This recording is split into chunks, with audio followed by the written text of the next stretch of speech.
Welcome to Clause 8. You're watching a short clip from one of our full episodes, featuring real conversations with the leaders shaping IP. Yeah, I'll tell you a little bit about what we found. So we looked, using this definition of junior, mid, and senior level examiners, we looked at both average office actions and average allowance rates. And, anecdotally also, when I talk to practitioners on a day-to-day basis, a lot of them mention, I've gotten a junior examiner, it's going to be harder. And I usually interpret that as more office actions and higher allowance rate. So or lower allowance rate. Is that really, what actually plays out?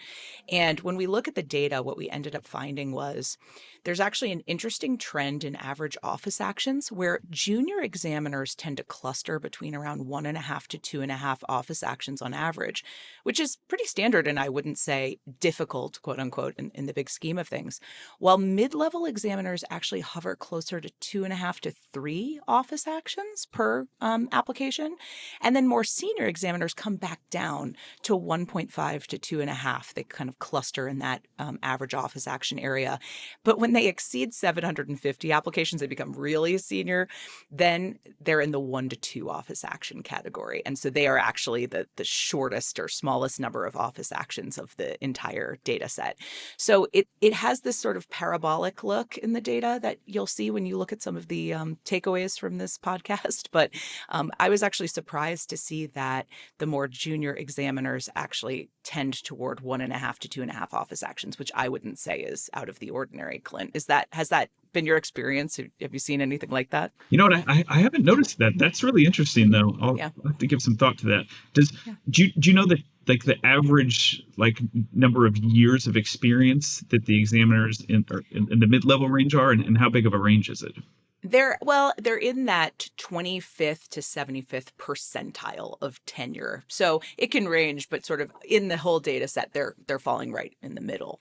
Yeah, so that is interesting. I guess, this what you said about the very senior examiners is kind of in line with Clint said a typical examiner is, but the junior examiner data actually was very surprising to me as well. Yeah. Because, to me it's like, all right, you get a brand new examiner, it's going to take forever to get this case allowed before, they get it through all the hoops.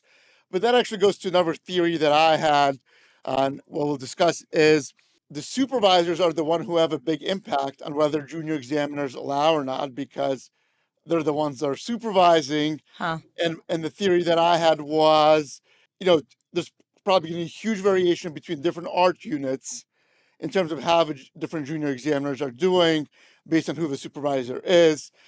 That data is hard to come by because supervisors are constantly shifting between art units. Right. Another piece of that was, anecdotally, I had experience of, when one examiner is assigned to a different supervisor, their behavior on an individual level changes. The stats kind of go crazy. Mm-hmm. Huge changes. It's hard to kind of analyze it on that level. But I guess Clint, maybe before Fran reveals, what she found for this second category, which is the distribution of allowances within different art units. What would you expect? Do you think it's tight? A lot? What would you expect within individual art units? Individual arguments all over the place. Yeah.